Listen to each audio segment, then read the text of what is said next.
Hi guys, welcome back to Charlotte's Foliage. I wanted to get in here today and just show you guys some fertilizers that I use. And I wanted to talk about fertilizing because this is the time of year where your flowers and your plants are going to start budding and they're going to really start growing, and they're going to need fertilizer for that. So I just wanted to show you guys some fertilizers that I use. This particular one is called Fish Emulsion, and it smells like that old fish bait they used to use when your parents went fishing. But it works excellent for your plants, and it's not hard on your plants, and you only need a little bit mixed into your water can or your whatever it is that you use to water your plants. You also have Super Thrive. A lot of people use Super Thrive, when they're using clay stones or leca, but you can use this as a fertilizer as well. I use these two fertilizers by Espoma. They're organic fertilizers, so they're not harmful on your plants. And they have these really nice lids on them where you just take a little bit and pour it in your water can, and you don't need very much to fertilize your plants. Liquid dirt, this one I use often with my cuttings. I like to take cuttings and put them in sphagnum moss or whatever medium I use, and put a little liquid dirt in there because it is a fertilizer and it's not harmful on your plants, and I've had really good success. Sometimes I use this to water my plants as well. So I'm watering and fertilizing with this. You just mix a little cap full in a gallon of water in your water jug, and then go ahead and fertilize your plants. Also, this is the time of the year when you're going to start seeing pests on your plants and diseases. So what you want to do is you can use your regular alcohol on plants with water, mixed with water, not very much alcohol. And then this container here is neem oil, and this is very popular insecticide for your plants, and it is mixed with water. Some of it comes with pure neem oil.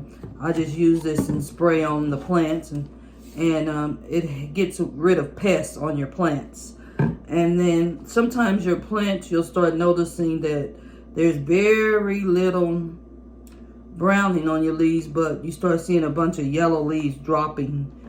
And sometimes your plant needs iron, so that's what this is. This is chelated iron.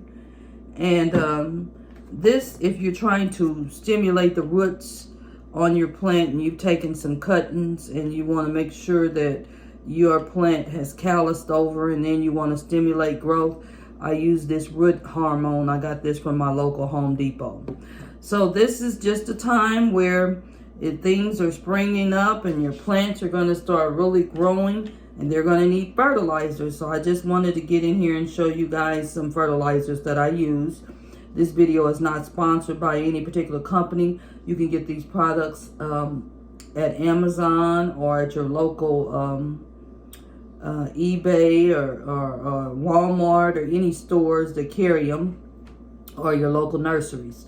So I just wanted to touch base on that. Now let me go in here and take a look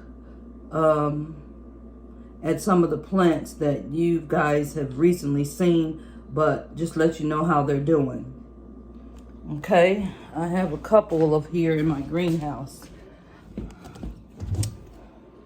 I wanted to show you right here. This is a new leaf that's coming up on my, I'm trying to remember the name of this plant. It's an anthurium, but I forget which one it is. I think it's a gloriosum, okay? But I've forgotten. And then I have a another anthurium here, and they're just really doing well. They were imported, so imported plants, sometimes I have a rough time with them, but I just have them in sphagnum moss, and yesterday I fertilized them, so you are seeing some potential growth on those plants. Right here, I've forgotten even what kind of plant this is, but I've been keeping this plant with plenty of light and plenty of water, and it's growing. I mainly just wanted to let you guys take a look at some of the plants that got some new growth on them, like this. This is another anthurium. It was imported, and I have another anthurium back there. I don't know if it's got some new growth on it yet, but I'll show you another one over here that does. See that new leaf unfurling right there? That's a new leaf on my anthurium. This plant was imported also. And this plant right here is a Taneki. It's got 3 or 4 new babies growing. So I make sure I'm fertilizing them because, like I said, we've got a lot of new growth. And this prayer plant is just growing like crazy. It's got some new growth right there. And let me see. My big bird of paradise, as you can see right here, this is new growth. Okay. So we were talking about the liquid dirt that I put. This is where I put my liquid dirt with the sphagnum moss. I put it inside here, and I just let the plants grow as they please. Let's see. I don't have a light on over here, but we've got all kinds of new growth on these plants up here. They're doing really well. This plant, when I bought it, had weather damage, so I repotted it and cut it back, so I'm hoping I can get some growth out of it. This plant here just continues to give me new growth. It's got some new growth, look like it's trying to come out right here, and I did recently water it, so hopefully she'll grow. But yeah, so this is just some idea of what the fertilizer would do for your plant. Here's another new growth point here on my plant here. So I just wanted to show you guys that. Again, I want to thank you guys for watching my channel. I hope you'll continue to watch, like, and subscribe. And don't forget to fertilize those plants when you see new growth. Bye.